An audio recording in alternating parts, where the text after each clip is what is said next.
నాసాగ్ర ధ్యానము. స్లో స్థిరబుద్ధిర సమ్మూఢో బ్రహ్మవిదహ్మణి స్థితః బహిర్వ్యోమస్థితం నిత్యం నాసాగ్రే చ వ్యవస్థితం నిష్కలం తం విజానీయాశ్వాసో యత్ర లయం గతః. 10. స్థిరమైన బుద్ధితో, మూఢత్వం లేకుండా, బ్రహ్మవిదుడై, బ్రహ్మములో స్థితుడై, శ్వాస ఎక్కడ లయమవుతున్నదో ఆ నాసాగ్రమున నిత్యము శూన్యమును ధ్యానిస్తూ నిష్కలమైన తత్ ను తెలుసుకోవాలి. ధ్యాని అయిన వానికి స్థిరమైన బుద్ధి ఉండాలి. అస్థిరమనస్కుడు ధ్యాని కాలేడు. నాసాగ్రమంటే ఆజ్ఞాచక్రమని కొందరంటారు. ఒక విధంగా అది సమ్మతమే. కాని ఇక్కడ చెప్పబడినది అది కాదు. శ్వాస లయమయ్యే ప్రదేశమైన నాసాగ్రము ఇక్కడ చెప్పబడినది. అనగా ముక్కుపుటములను వదలిన ఊపిరి బయట ఊపిరిలో ఎక్కడ కలుస్తున్నదో అక్కడ మనస్సును నిలుపమని చెప్పబడినది. అక్కడ అనుభూతమవుతున్నటువంటి కళలు లేని శూన్యమే బ్రహ్మమనిన ధ్యానంలో నిరంతరం ఉండే అభ్యాసమును సాధకుడు చేయాలి. స్లో పుటద్వయ వినిర్ముక్తో వాయుర్యత్ర విలీయతే తత్ర సంస్థం మనః కృత్వా తం ధ్యాయేత్ పార్థ. ఈశ్వరం 11. ఓ పార్థ, 2 ముక్కుపుటములను విడచి వాయువు ఎక్కడ లయమవుతున్నదో అక్కడ మనస్సును నిలిపి ఈశ్వరుని ధ్యానించాలి. ఈశ్వరుడంటే ఈశుడు, అంటే సమస్తమునకు ప్రభువైనవాడు. పంచభూతముల వరకు ఆకాశమే వాటికి ప్రభువు. ఏమంటే అవి ఉండటానికి అవకాశమును ఇస్తున్నది గనుక ఆకాశమే వాటికి ప్రభువు. అది అనంతమైనది, సర్వగతమైనది. అట్టి శూన్యాకాశంలో మనస్సును లయం చేసి దాని యొక్క ఈశత్వమును ధ్యానించాలి. అనంతత్వమనినది ఈశ్వరుని లక్షణము గనుక ఇది ఈశ్వర ధ్యానమే అగుచున్నది. త్రివిధ శూన్యతయే ముక్తిస్లో నిర్మలం తం విజానీయాతడూర్మిరహితం శివం ప్రభాశూన్యం మనఃశూన్యం బుద్ధిశూన్యం నిరామయం. 12. షడూర్ములు లేని నిర్మలునిగా, శివముగా, తేజస్సు శూన్యమైన దానిగా, మనస్సు శూన్యమైన దానిగా, బుద్ధి శూన్యమైన దానిగా, నిరామయముగా తత్ ను తెలుసుకోవాలి. షడూర్ములంటే 6 విధములైన కల్లోలములు. అవి శివగీతలో చెప్పబడినాయి. శివగీత ప్రకారం అవి: 1 ఆకలి, 2 దప్పిక, 3 దున్హఖము, 4 అజ్ఞానము, క్షీణత, 6 మరణం. మొదటి 2 ప్రాణస్థాయికి చెందిన కల్లోలములు. ప్రాణమునకు ఆకలి దప్పికలు కలుగుతాయి. తరువాతి 2 మనస్సుకు సంబంధించినవి. మనస్సుకే అజ్ఞానముంటుంది. దాని ఫలితంగా దుఃఖం కలుగుతుంది. చివరి 2 దేహమునకు సంబంధించినవి. దేహం క్షీణిస్తుంది, చివరకు మరణిస్తుంది. ఈ 6 విధములైన కల్లోలములు లేని శుభస్వరూపమైనదేది? ప్రభాశూన్యం మనఃశూన్యం బుద్ధిశూన్యం నిరామయం. ప్రభయంటే తేజస్సు, మనస్సు, బుద్ధి ఎనునవి మనోమయములు. మనస్సంటే ఆలోచనలు, బుద్ధి అంటే యుక్తాయుక్త విచక్షణాజ్ఞానము. ఇక నిరామయమంటే రోగములు లేనటువంటి దేహము. అంటే దేహ, ప్రాణ, మనోస్థాయిలలో ఎటువంటి కల్లోలములు లేనిదే బ్రహ్మమని అర్థము. అది నిరాధారమైన శూన్యమే. అట్టి నిర్మలమైన శూన్యాకాశమును ధ్యానించాలి. స్లో సర్వశూన్యం నిరాభాసం సమాధిస్తస్య లక్షణం త్రిశూన్యం యో విజానీయాత్సత్తు ముచ్యేత బంధనాత్. 13. సర్వము శూన్యమైన దానిగా, నిరాభాసముగా ఉండటమే సమాధి యొక్క లక్షణము. త్రిశూన్యమును ఎవడు తెలుసుకుంటాడో వాడు బంధముల నుండి విడివడతాడు. ఈ 3 స్థాయిలలోనూ, ప్రాణము, మనస్సు, బుద్ధి స్థాయిలలో అంతటినీ శూన్యముగా చేసి ఆభాస లేకుండా ఎవడు ఉండగలడో వాడే సమాధి స్వరూపమును తెలుసుకున్నవాడు. ఆభాస అంటే మాయ, భ్రాంతి, అజ్ఞానమని అర్థములు. ఈ 3 స్థాయిలలోనూ శూన్యమును చూడగలిగినవాడు సమస్త బంధముల నుండి బయటపడతాడు, విముక్తుడవుతాడు, మోక్షమును అందుకుంటాడు. కనుక ఈ త్రివిధ శూన్య ధ్యానమును ధ్యానియైన వాడు అభ్యాసం చేయాలి. స్లో స్వయముచ్చలితే దేహే దేహీ న్యస్త సమాధినా నిశ్చలం తద్విజానీయాత్ సమాధిస్థస్య లక్షణం.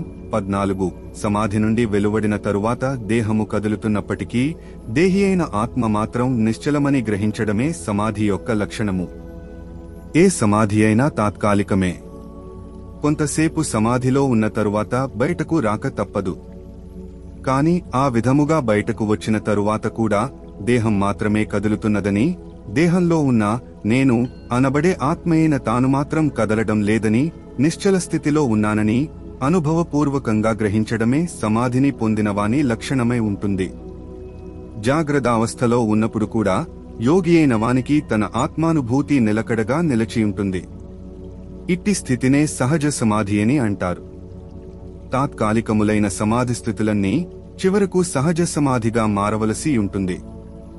శ్రీరామకృష్ణులు, రమణ మహర్షి, జిల్లెళ్లమూడి అమ్మగారు ఇట్టి సహజ సమాధిలో నిరంతరమూ ఉండేవారు.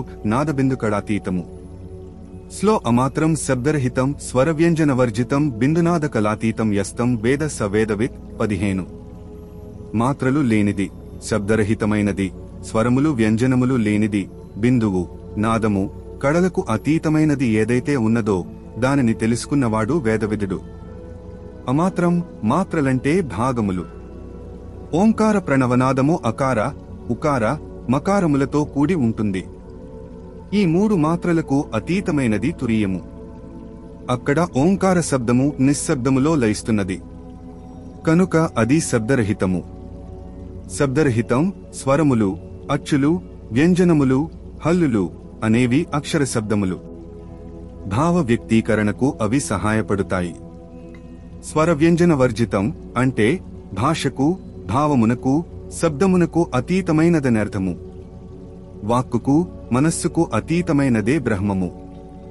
యతో వాచో నివర్తంతే అప్రాప్య మనసా సహా అని ఉపనిషత్తులు చెబుతున్నవి. అదియే శబ్దరహిత, భావరహిత స్థితి. బిందునాదకలాతీతం, నాదబిందుకళలనేవి యోగశాస్త్రములో ప్రసిద్ధములైనవి. ఓంకారములోని అకార, ఉకార, మకారములను అనుసరించి బిందువనేది ఉంటుంది. ఇది అర్ధచంద్రుని వంటి ఆకారముగా ఓంకారము ప్రక్కన వ్రాయబడుతుంది. ఓంకారమునందలి 3 మాత్రలు చివరలో ఒక బిందువు స్థాయికి కుదించబడతాయి. ఈ బిందువనేది భ్రూమధ్యంలో ఒక వెలుగు చుక్కగా గోచరిస్తుంది. దీనికి సూచికగానే బొట్టు అనేది నొసటిలో పెట్టుకునబడుతుంది. ఆ బిందు స్థాయిలో అనబడే నాదం కొనసాగుతుంది. ఆ తరువాత ఆ వెలుగు విశ్వమంతా విస్తరిస్తుంది. ఇది కళ అనబడుతుంది. ఈ ప్రక్రియ మొత్తము ద్వైత స్థాయిలో జరుగుతుంది. దీనిని చూచేటటువంటి, అనుభవించేటువంటి ఉనికి ఒకటి ఉంటుంది. దానినే ద్రష్ట అని, ఆత్మ అని అంటాము. అది ఆ వెలుగులో లీనమై కరిగిపోయిన స్థితిని లయమని అంటాము. ఈ స్థితి బిందునాద కళాతీతమని యోగశాస్త్రములో చెప్పబడుతున్నది. దీనిని అందుకున్నవాడే వేదవేత్తేని ఈ శ్లోకం అంటున్నది. జ్ఞానికి యోగం అక్కరలేదు. స్లో ప్రాప్తే జ్ఞానేన విజ్ఞానే జ్ఞేయే చ హృది సంస్థితే లబ్ధశాంతిపదే దేహేన యోగో నైవ ధారణ. 16 జ్ఞానము చేత విజ్ఞానము లభించగా, జ్ఞేయము హృదయములో స్థిరముగా ఉండగా శాంతి లభించిన వానికి యోగము, ధారణలు లేవు. శాంతి అనేది అత్యుత్తమమైన స్థితి. శాంతి అంటే చిత్తంలోని సంస్కారములన్నీ నశించినప్పుడు లభించే శాంతస్థితి. ఈ స్థితిలో సంస్కారములు నాశనం జరుగుతుంది. ఈ స్థితిని పొందినప్పుడు జన్మ, కర్మల నుండి విముక్తి లభిస్తున్నది. దానినే మోక్షమని, ముక్తి అని అంటున్నాము. జ్ఞానము, విజ్ఞానము అనే పదములను చక్కగా అర్థం చేసుకోవాలి. జ్ఞానమంటే పుస్తక జ్ఞానమని, విజ్ఞానమంటే అనుభవ జ్ఞానమని ఒక అర్థమున్నది. ఈ భావం ప్రకారం స్వాధ్యాయం, సద్గ్రంథ పఠనం వల్ల తెలుసుకున్నది జ్ఞానమైతే, ఆ తెలుసుకున్న దానిని ఆచరణలో పెట్టి సాధన చేసి గ్రంథములలో చెప్పబడిన దానిని అనుభవపూర్వకంగా గ్రహించడం విజ్ఞానమనబడుతుంది. మా ఉద్దేశ్యం దీనికి భిన్నమైనది. సృష్టిలో గోచరమవుతున్న అంతటినీ నేతి ఇది కాదు, ఇది కాదు అంటూ త్రోసివేసి సృష్టికి మూలమైన దానిని చేరుకోవడం జ్ఞానం. ఆ తరువాత సృష్టికి మూలమైనదే సృష్టి అంతా నిండియున్నదని మరలా అనుభవపూర్వకంగా గ్రహించడం విజ్ఞానమని మా భావన. అతీతము జ్ఞానమైతే అంతర్యామిత్వము విజ్ఞానమని మా సాధనా విధానం అంటుంది. ఏమంటే సృష్టికి మూలమై అతీతమై ఉన్న బ్రహ్మమును తెలుసుకోవడం జ్ఞానమైతే, అదే బ్రహ్మము సృష్టిలో అణువణువులోనూ నిండియున్నదని గ్రహించడం విశేషమైన జ్ఞాన, విజ్ఞాన మౌతున్నది. శ్రీ రామకృష్ణులు, రమణ మహర్షి, జిల్లెళ్లమూడి అమ్మగారు ఇదే భావనను ఉపదేశించినారు. మా పంచవటి సాధనా విధానం కూడా ఇదే. భగవద్గీత కూడా దీనినే బోధించినది. స్లో జ్ఞాన విజ్ఞాన తృష్ణాత్మా కూటస్థ విజితేంద్రియ యుక్త ఇత్యుచ్యతే యోగి సమలోష్టాస్మ కాంచనః 6 8 జ్ఞాన విజ్ఞానముల చేత తృప్తి చెందిన ఆత్మను కలిగినవాడు కూటస్థుడై జితేంద్రియుడై యుక్తుడని బ్రహ్మముతో కలసియున్నవాడని చెప్పబడతాడు. అట్టి యోగి మట్టిని బంగారమును సమానంగా చూస్తాడు. జ్ఞేయే చ హృది సంస్థితే లబ్ధశాంతి పదే దేహే. జ్ఞేయమంటే తెలుసుకోవలసినది, తెలుసుకోబడినది అని అర్థములు. అది బ్రహ్మజ్ఞానమే. బ్రహ్మమే సృష్టి బయట లోపల అంతటా నిండియున్నదనిన అనుభవమును అట్టి యోగి పొందుతాడు. అట్టి అనుభవమో అతని హృదయములో స్థిరముగా ఉంటుంది. అప్పుడు అనిర్వచనీయమైన శాంతి అతనికి లభిస్తుంది. ఇట్టి స్థితిని పొందటమే సర్వసాధనల పరమావధియే యున్నది. న యోగో నైవ ధారణ. అట్టి యోగికి ధారణ, ధ్యానము, యోగముల యొక్క అవసరం లేదు. చాలా కాలం పాటు వాటిని అభ్యసించి వాటిని మించిన స్థితిని అందుకున్న తరువాత ఇక వాటితో అవసరం ఉండదు. ఈ వివరం ముందు శ్లోకములలో చెప్పబడుతుంది. స్లో యో వేదాదో స్వరః ప్రోక్తో వేదాంతే చ ప్రతిష్ఠితః తస్య ప్రకృతిలీనస్య యః పరః స మహేశ్వరః. 17 వేదముల ఆదిలో ఏ స్వరమున్నదో, వేదాంతములో ఏది ప్రతిష్ఠితమై యున్నదో అట్టి మూల ప్రకృతిలో లీనమైన వానికి పరమైనది మహేశ్వరుడై యున్నది. వేదములు ఓంకార స్వరముతో ప్రారంభమవుతాయి, అనగా శబ్దముతో అవి మొదలవుతాయి. వేదాంతముల, ఉపనిషత్తుల లో నిశ్శబ్దము ప్రతిపాదించబడి యున్నది. శబ్దము నిశ్శబ్దములో లయమైపోయే స్థితియే తురీయమనబడుతుంది. ఆ స్థితిని మించినది తురీయాతీతమని చెప్పబడుతుంది. దీనినే మహేశ్వరుడని పేరుతో తంత్రములు పిలిచినవి. దీనిని యోగియైన వాడు అందుకోవాలి. సాధనలు సాధ్యము. స్లో నావార్ధీ చ భవేత్తావద్యావత్పారం న గచ్చతి ఉత్తీర్ణే చ సరిత్పారే నావయా కిం ప్రయోజనం. 18 ఆవలిగట్టుకు చేరుకోనంతవరకే నావ యొక్క ప్రయోజనం ఉంటుంది. నదిని దాటి ఆవలిగట్టును చేరుకున్న పిదప నావ యొక్క ప్రయోజనమేమున్నది? నదిని దాటడానికి నావ కావాలి, ఆ తరువాత దాని అవసరం లేదు. అదే విధముగా సంసార సాగరమును దాటడానికి ధ్యానధారణల సహాయం కావలసి ఉంటుంది. ఆవలిగట్టును చేరిన వానికి వాటితో పని లేదు, అవి అతనితో నిరంతరమూ ఉంటాయి. ఆవలిగట్టు అంటే తురీయాతీతమైన పరాస్థితి అని అర్థము. కఠోపనిషత్తు ఈ స్థితిని ఈ క్రింది శ్లోకములలో సూచించినది. స్లో ఇంద్రియేభ్యః పరాహ్యర్దా అర్ధేభ్యశ్చ పరం మనః మనసస్తు పరా బుద్ధి బుద్ధేరాత్మా మహాన్పరః. 1 3 10 స్లో మహతః పరమవ్యక్తమవ్యక్తాత్ పురుషః పరః. పురుషాన్న పారం కించిత్ సా కాష్టా సా పరాగత్యః. 1 3 11 ఇంద్రియములకు వాటి అర్థములు పరములైనవి. ఆ అర్థములకు మనస్సు పరమైనది, మనస్సుకు బుద్ధి పరమైనది, బుద్ధికి మహాత్మ పరమైనది, మహత్తుకు అవ్యక్తము పరమైనది, అవ్యక్తమునకు పురుషుడు పరమైనవాడు, పురుషునకు పరమైనది లేదు. అది ఏ కాష్టము, పరమము అయిన గతి, శాస్త్రజ్ఞానము, అనుభవము. స్లో గ్రంథమభ్యస్య మేధావి జ్ఞాన విజ్ఞాన తత్పర ఫలాలమివ ధాన్యార్థి త్యజేద్గ్రంథమశేషత. 19 జ్ఞాన విజ్ఞాన తత్పరుడైన మేధావి గ్రంథములను పఠించిన పిదప ధాన్యమును కోరుకున్నవాడు పొట్టును త్యజించినట్లుగా అన్ని గ్రంథములను త్యజిస్తాడు. గ్రంథములను అధ్యయనం చేసి దానిలో చెప్పబడిన దారిని తెలుసుకోవాలి. ఆ తరువాత ఆ దారిలో నడచి గమ్యమునకు చేరాలి. కనుక జ్ఞాని అయినవాడు గ్రంథములను పఠించడు. వడ్లను దంచి ధాన్యమును సేకరించినవాడు పొట్టును పారవేసినట్లుగా ఇది ఉంటుంది. అయితే గ్రంథముల అవసరం మిగతా వారికున్నది. కనుక వారికి బోధించడం కోసం జ్ఞాని కూడా గ్రంథ పాండిత్యమును కొంత నిలుపుకుని ఉండవచ్చు.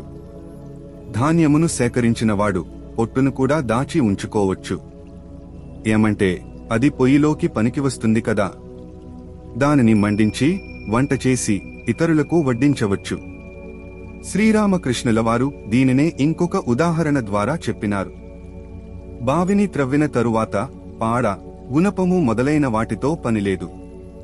కొందరు ఆయా పనిముట్లను అదే బావిలో పడవేస్తారు. మరికొందరు అవి ఇతరులకు పనికి వస్తాయన్న ఉద్దేశ్యముతో వాటిని దాచి ఉంచుతారు అని ఆయన అనేవారు. మరియొక ఉదాహరణను కూడా ఆయన చెప్పేవారు. ఎంతో కష్టపడి సముద్రమునకు దారిని కొందరు కనుగొన్నారు. దానిని చూచిన ఆనందంలో కొందరు దానిలో దూకి కరగిపోయినారు. వారిలో కొందరు మాత్రం ఆ దారిని ఇతరులకు చూపించాలన్న ఉద్దేశ్యంతో దానిలో దూకకుండా నిగ్రహించుకుని వెనుకకు మరలి వచ్చినారు అని ఆయన అనేవారు. లోకమునకు బోధించే పని మిగిలి ఉన్న వారికి గ్రంథములు, పలుగులు, పొట్టు మొదలైనవి కూడా అవసరమవుతాయి. ఆ బాధలేని వారికి వాటితో పనిలేదు. స్లో ఉల్కాహస్తో యథా కశ్చిద్రవ్యమాలోక్య తాం త్యజేత్ జ్ఞానేన జ్ఞేయమాలోక్య పశ్చాజ్ఞానం పరిత్యజేత్. 20. దివిటీని చేతబట్టినవాడు ద్రవ్యమును గాంచిన వెంటనే దానిని త్యజించినట్లుగా జ్ఞానంతో జ్ఞేయమును దర్శించిన తరువాత జ్ఞానమును పరిత్యజిస్తాడు. ఒక చీకటి గదిలో దాచియించబడిన ధనం కోసం ఒక దీపపు సహాయముతో మనం వెదుకుతున్నాము. అది దొరికిన తరువాత ఆ దీపమును ప్రక్కన ఉంచి ధనమును గ్రహిస్తాము. అదేవిధముగా పుస్తక జ్ఞానముతో, గ్రంథ పాండిత్యముతో బ్రహ్మజ్ఞానమును పొందిన తరువాత ఆ గ్రంథములతో పనిలేదని అర్థము. శ్రీరామకృష్ణులు దీనిని ఇంకొక ఉదాహరణతో చెప్పినారు. ఒకరి నుండి మనకొక ఉత్తరం వచ్చినది. దానిని చదివి అందులోని విషయమును గ్రహించిన తరువాత ఆ ఉత్తరమును ప్రక్కన ఉంచి అందులో ఏమి చెప్పబడినదో దానిని చేస్తాము. అదేవిధంగా శాస్త్రములను చదివి సాధనా మార్గమును గ్రహించాలి. ఆ తరువాత గ్రంథములను ప్రక్కన ఉంచి సాధనను చేయాలి అని ఆయన అనేవారు. స్లో యథామృతేన తృప్తస్య పయసా కిం ప్రయోజనం ఏవం తం పరమం జ్ఞాత్వా వేదైర్నాస్తి ప్రయోజనం. 21. అమృతముతో తృప్తి పొందినవానికి నీటితో ప్రయోజనమేమున్నది? అదే విధముగా పరమమును గ్రహించిన వానికి వేదములతో ప్రయోజనం లేదు. ఉత్తమమైన రుచిని పొందినవానికి అల్పములైన రుచులు నచ్చవు. ఇది మనకందరకు అనుభవమే కదా. అమృతమునే త్రాగినవానికి సాధారణమైన నీరు ఎలా రుచిస్తుంది? రుచించదు. అదే విధముగా పరమాత్మానుభవమును పొందినవానికి, బ్రహ్మానుభూతిని సిద్ధింపజేసుకున్నవానికి వేదములతో పని ఉండదు. వేదములు కర్మకాండను నిర్దేశిస్తున్నవి. వేదాంతములైన ఉపనిషత్తులు బ్రహ్మజ్ఞానమును బోధిస్తున్నవి. వేదములు జన్మాంతరముక్తిని, క్రమముక్తిని ప్రబోధిస్తే ఉపనిషత్తులు జీవన్ముక్తిని, సద్యోముక్తిని నిర్దేశిస్తున్నవి. వేదాంతము సూచిస్తున్న గమ్యమును జీవించియున్నప్పుడే అనుభూతి చెందినవానికి ఇక వేదములతో పని ఉండదన్నది సమంజసమే కదా. వేదములు అనిన పదము అన్ని విధములైన గ్రంథములను సూచిస్తున్నది. జ్ఞాని అయినవాని నాలుకపైన సరస్వతీదేవి నివాసముంటుందని చెప్పబడినది. అతడి మాటలే వేదవాక్యములవుతాయి కనుక అట్టివానికి వేరొక గ్రంథమును పఠించవలసిన అవసరం ఉండదు. స్లో జ్ఞానామృతేన తృప్తస్య కృతకృత్యస్య యోగినః న చాస్తి కించిత్ కర్తవ్యమస్తి చేన్న సతత్వవిత్. 22. జ్ఞానామృతంతో తృప్తుడై కృతకృత్యుడైన యోగికి కొంచెం కూడా కర్తవ్యమనేది ఉండదు. అట్టివాడే తత్వవిదుడు. జ్ఞానమనే అమృతమును బాగుగా త్రాగాలి. అంటే బ్రహ్మానుభూతిలో సంపూర్ణముగా లీనం కావాలి. అట్టి యోగి కర్మకు అతీతుడవుతాడు. వాడే తత్వమును గ్రహించినవాడు. తత్ అనగా బ్రహ్మము గనుక తత్వవిదుడు అంటే బ్రహ్మజ్ఞాని అని అర్థము. భగవద్గీతలో కూడా ఇదే భావము చెప్పబడినది. స్లో న మాం కర్మాణి లింపంతి నమే కర్మఫలే సుహాయితి మాం యోభిజానాతి కర్మభిర్న సబధ్యతే. 4.14. నన్ను కర్మలు మలినపరచలేవు. కర్మఫలములపైన నాకు స్పృహ కూడా లేదు. ఈ విధముగా నన్ను ఎవడైతే గ్రహిస్తాడో వాడు కూడా కర్మల చేత బంధింపబడడు అని శ్రీకృష్ణ భగవానుడు చెప్పినాడు. కర్మాతీతుడైన పరబ్రహ్మమును చేరుకున్నవానికి కర్మ అంటదని భావము. ఓంకార సాధన. స్లో తైలధారామివాచిన్నం దీర్ఘంటానినాదవత్ అవాచ్యం ప్రణవస్యాగ్రం యస్తం వేద సవేదవిత్. 23. నూనె యొక్క ధారవలే నిరంతరమై, ఘంట యొక్క దీర్ఘమైన నాదం వలె అవాచ్యమై ప్రణవం యొక్క అగ్రంలో ఉన్నదానిని తెలుసుకున్నవాడు వేదమును తెలుసుకుంటున్నాడు. వేదాంతములలో చెప్పబడిన ఓంకార సాధన అత్యుత్తమమైనది. మాండుక్యోపనిషత్తు దీనికి అత్యంత ప్రాధాన్యతనిచ్చినది. ఓంకారమునకు ప్రణవనాదమని, అనాహతనాదమని, అక్షర పరబ్రహ్మమని పేర్లున్నవి. తైలధారామివాచిన్నం, ఒక పాత్ర నుండి మరియొక పాత్రలోకి నూనెను పోసినప్పుడు అది ఎడతెగని ధారగా పడుతుంది. అదే విధముగా ఓంకారనాదం కూడా తెంపు లేకుండా వినవస్తూనే ఉంటుంది. దీర్ఘంటానినాదవత్, దీర్ఘమైన ఘంటానాదంలాగా ఇది యోగులకు వినవస్తుంది. శ్రీరామకృష్ణులు దీనిని ట అంటూ దీర్ఘముగా ప్రతిధ్వనించే ఘంట యొక్క ధ్వనితో పోల్చినారు. దీనికి ప్రతీకగానే మన దేవాలయములలో దేవుని ఎదుట ఘంటానాదమును చేసే ఆచారం ఏర్పాటు చేయబడింది. యోగులైన వారు వారిలో లోపల వినవస్తున్న ఈ ఘంటానాదం పైన దృష్టిని ఏకాగ్రపరచి ఆ శబ్దం ఎక్కడ లీనమవుతున్నదో అట్టి నిశ్శబ్దంలోకి ప్రవేశిస్తారు. దీనికి వారు షణ్ముఖీ ముద్రను, శాంభవీ ముద్రను సహాయకములైన సాధనలుగా తీసుకుంటారు. ఇంతకు ఓంకారనాదం ఒక సాధనం మాత్రమే. అవాచ్యం ప్రణవస్యాగ్రం, ఓంకారము వాచకము. అంటే తన శబ్దంతో అది దేనినో సూచిస్తున్నది. మరి వాచ్యమేమిటి? వాక్కులకు, మనస్సుకు అతీతమైన బ్రహ్మమే వాచ్యము సూచింపబడుతున్నది. ఆ విధముగా అవాచ్యమై, సూచనకు మించినదై, వ్యక్తమునకు రానిదై ఏదైతే ప్రణవం యొక్క అగ్రములో, అంతములో, నిశ్శబ్దములో ఉన్నదో అదే బ్రహ్మము.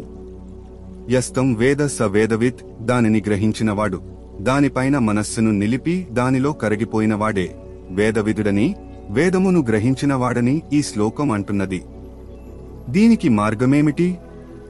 ధ్యానబిందూపనిషత్తు, నాదబిందూపనిషత్తు, యోగచూడామణి ఉపనిషత్తులలో కూడా ఇదే శ్లోకము చెప్పబడినది.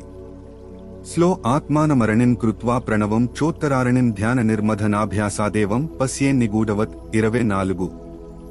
ఆత్మను అరణిగా చేసి, ప్రణవమును పైనున్న అరణిగా చేసి, ధ్యానమనే మథనంతో నిగూఢంగా దాగియున్నవానిని దర్శించాలి. వేదకాలంలో యజ్ఞయాగాదులకు అవసరమైన అగ్నిని 2 కట్టెలను ఒకదానితో ఒకటి రుద్దటం ద్వారా అప్పటికప్పుడు పుట్టించేవాడు. ఆ కట్టెలకు అరణులని పేరు. ఈ ప్రక్రియలో క్రింద ఒక కట్టె ఉంటుంది. దానికి అరణి అని పేరు. దానిపైనున్న కట్టెను ఉత్తరారు రణి అంటారు. ఈ శ్లోకంలో సాధకుని ఆత్మను లేదా మనస్సును అరణిగా చేయమని, ఓంకారమును పైనున్న అరణిగా చేయమని, వాటి యొక్క రాపిడి, ధ్యానం తో బ్రహ్మాగ్నిని పుట్టించమనిన సాధన చెప్పబడింది. నిగూఢవత్, కట్టెలలోని ఉష్ణం రూపంలో అగ్ని దాగున్నది. అదే విధముగా ఆత్మలో పరమాత్మ దాగియున్నది. చెక్కల యొక్క మథనంతో వాటిలో దాగియున్న అగ్ని బయల్పడుతుంది. అదే విధముగా ఆత్మలో ఓంకారము యొక్క ధ్యానంతో పరమాత్మేనే అగ్ని ప్రజ్వరిల్లుతుందని భావము. కైవల్యోపనిషత్తు, ధ్యానబిందూపనిషత్తులలో కూడా ఇదే శ్లోకము చెప్పబడి యున్నది. జ్ఞాన మార్గము, భక్తి మార్గము.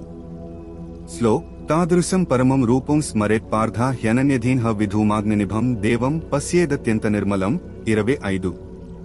ఓ పార్థ, ఎంతవరకైతే పరమును దర్శించలేడో అంతవరకు అనన్యమైన బుద్ధితో పొగలేని అగ్నివలె అత్యంత నిర్మలుడైన దేవుని దర్శించాలి. ఇంద్రియములకు, మనస్సుకు అతీతమైనది పరము. అవాజ్మానసగోచరమైనది బ్రహ్మమని ఉపనిషత్తులు చెబుతున్నవి. దానికే పరమని పేరు. పరమంటే అన్నింటికీ అతీతమని అర్థము. ఇంద్రియములు, మనస్సు, బుద్ధి, అహంభావనలకు అతీతముగానున్న నిర్గుణ పరబ్రహ్మమును ధ్యానించలేనివారు తేజోమయుడై అగ్నిలాగా వెలుగుతున్న సాకారదైవమును ధ్యానించవలెనని ఈ శ్లోకము చెప్పుచున్నది. అంటే నిర్గుణ ధ్యానమును ఆచరించలేనివారు సగుణస్వరూపుడైన ఇష్టదేవతా ధ్యానమును చేయవలయునని అర్థము. భగవద్గీత కూడా ఇదే భావమును అనేక శ్లోకములలో వెలిబుచ్చినది. స్లో క్లేశోధికతస్తేషాం అవ్యక్తాసక్చేతసాం అవ్యక్తా హి గతిర్దుహఖం దేహవద్భిరవాప్యతే 12.5. అవ్యక్తములో ఆసక్తిగల చిత్తము కలవారికి కష్టము అధికము. దేహధారులకు అవ్యక్తము యొక్క సాధన కష్టతరమైనది. అవ్యక్తమంటే సృష్టిగా వ్యక్తముగాక ముందున్నటువంటి నిర్గుణ పరబ్రహ్మము యొక్క స్థితి. అనగా నిరాకార, నిర్గుణ సాధన ఎనినది అన్నగత ప్రాణులైన జీవులకు కష్టమని చెప్పబడినది. ఆహారముపైన ఆధారపడి జీవిస్తూ దేహస్పృహతో బంధింపబడిన జీవులకు నిరాకార నిర్గుణ బ్రహ్మము యొక్క సాధన చాలా కష్టము. కనుక అట్టివారు ఏమి చేయాలి? వారు ఒక ఇష్టదేవతను ఎంచుకుని తేజోమయ రూపమును కలిగినట్టి ఆ ఇష్టదేవతా రూపమును తమ హృదయ మధ్యంలో ధ్యానించాలి. అదే సమయంలో సాకార సగుణ రూపంలో ఉన్న ఇదే దేవత నిరాకారము మరియు నిర్గుణమని కూడా భావించాలి. కలియుగములో ఎక్కువ మందికి సరిపోయేటటువంటి సరియైన సాధన ఇదే. దీనికే భక్తి మార్గమని పేరు. స్లో అద్వేష్టః సర్వభూతానాం మైత్ర కరుణ ఏవచ నిర్మమో నిరహంకారః సమదుఃఖ సుఖ క్షమి 12.13. స్లో సంతుష్టః సతతం యోగి యతాత్మా దృఢనిశ్చయః మయ్యర్పిత మనోబుద్ధిర్యో మద్భక్తః సమే ప్రియః 12.14. అన్ని జీవుల పట్ల ద్వేషం లేకుండా మైత్రి కరుణ మొదలైన భావములతో నిండియుండి మమకారము అహంకారములు లేకుండా సుఖదుఃఖములను సమముగా చూస్తూ క్షమాగుణమును కలిగియుండి ఎల్లప్పుడూ సంతోషముగా ఉంటూ ఇంద్రియ నిగ్రహపరుడై దృఢనిశ్చయం కలిగిన యోగి నాకు అర్పించబడిన మనస్సు బుద్ధులు కలిగి నాకు భక్తుడై ఉంటే అట్టివాడు నాకు ఇష్టుడవుతున్నాడు అని శ్రీకృష్ణ భగవానుడు భగవద్గీతలో చెప్పినాడు. జ్ఞాన మార్గమును అనుసరించలేని వారిని భక్తి మార్గమును అనుసరించమని, తన యొక్క సగుణ రూపమును ధ్యానించమని, అదే సమయంలో అన్ని జీవుల పట్ల దయతో మెలగమని భగవంతుడే చెప్పినాడు. శ్రీరామకృష్ణులిలా బోధించేవారు కలియుగంలోని జీవులందరూ అన్నగత ప్రాణులు. కఠినములైన జ్ఞాన మార్గ సాధనలు వారికి సాధ్యములు కావు. కనుక నారద మహర్షి చెప్పినటువంటి భక్తి మార్గమే ఈ యుగంలో శ్రేష్టమైనది. కనుక జ్ఞానమార్గం కష్టమని అనుకున్నవారు భక్తి మార్గమును అనుసరించాలి. తేజోమయుడైన సగుణదైవమును తమ ఇష్టదేవతా స్వరూపంలో వారు ధ్యానించాలి. సాపేక్షము నిరపేక్షముస్లో దూరస్లోపీ న దూరస్థః పిండస్థః పిండవర్జితః విమలః సర్వదా దేహీ సర్వవ్యాపీ నిరంజనః 26. స్లో కాయస్థోపీ న కాయస్థః కాయస్ట్రోపీ న జాయతే కాయస్థోపీ న భుంజానః కాయస్థాపీ న బధ్యతే 27. స్లో కాయస్థోపీ న లిప్తః స్యాత్ కాయస్ట్రోపీ న బాధ్యతే తిలమధ్యే యథా తైలం క్షీరమధ్యే యథా ఘృతం 28. స్లో పుష్పమధ్యే యథా గంధః ఫలమధ్యే యథా రసః కాష్టాగ్నివత్ ప్రకాశేత ఆకాశే వాయువచ్చరేత్ 29. స్లో తథా సర్వగతో దేహీ దేహమధ్యే వ్యవస్థితః మనస్థా దేశినాం దేవో మనోమధ్యే వ్యవస్థితః 30. అతడు దూరస్థుడే కాని దూరస్థుడు కాడు, పిండస్థుడే కాని పిండవర్జితుడు, సర్వదా విమలుడు, దేహంలో ఉన్నవాడు, కాని సర్వవ్యాపి నిరంజనుడు, కాయస్థుడైనప్పటికీ కాయస్థుడు కాడు.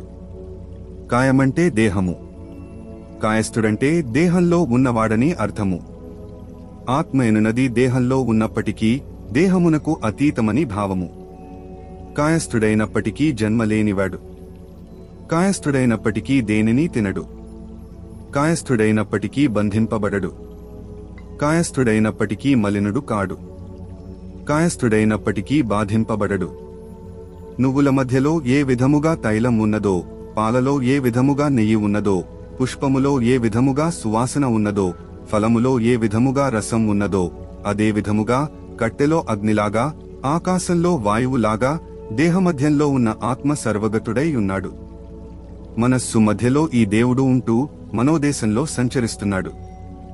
ఆత్మ యొక్క లక్షణములను ఈ శ్లోకములు వివరించినాయి. ఆత్మేనునది దేహంలో ఉన్నప్పటికీ దేహమునకు అతీతమని చెప్పబడినది. ఇంద్రియానుభవములను పొందుతున్నప్పటికీ వాటికి అతీతమని చెప్పబడింది.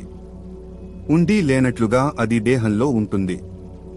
ఒకచోట ఉన్నట్లుగా అనిపించినప్పటికీ సర్వవ్యాపిగా ఉంటుంది. నువ్వులలో నూనె బయటకు కనిపించదు, లోపల దాగి ఉంటుంది. పాలలో నెయ్యి కూడా అదే విధముగా ఉంటుంది. పువ్వులలో సువాసన, పండ్లలో రసము, కట్టెలలో అగ్ని, ఆకాశంలో వాయువు ఇదే విధముగా అంతటా వ్యాపించి ఉంటాయి. ఆత్మ కూడా ఇటువంటిదే అని అనేక ఉదాహరణల ద్వారా చెప్పబడుతున్నది. ఉపనిషత్తులలో అనేక చోట్ల ఆత్మ యొక్క లక్షణములు చెప్పబడినాయి. కఠోపనిషత్తు ఫిబ్రవరి 1, 1920 కూడా అనోరణీయాన్ మహతో మహీయాన్ ఆత్మాస్య జంతోర్నిహితో గుహాయాం అని ఆత్మను వర్ణిస్తున్నది. అనగా ఈ ఆత్మ అణువులలో అణువు వంటిది, సృష్టిలోని అతి పెద్దవాటి కంటే పెద్దది, జీవుల హృదయగుహలలో ఇది దాగియున్నది అని అర్థము.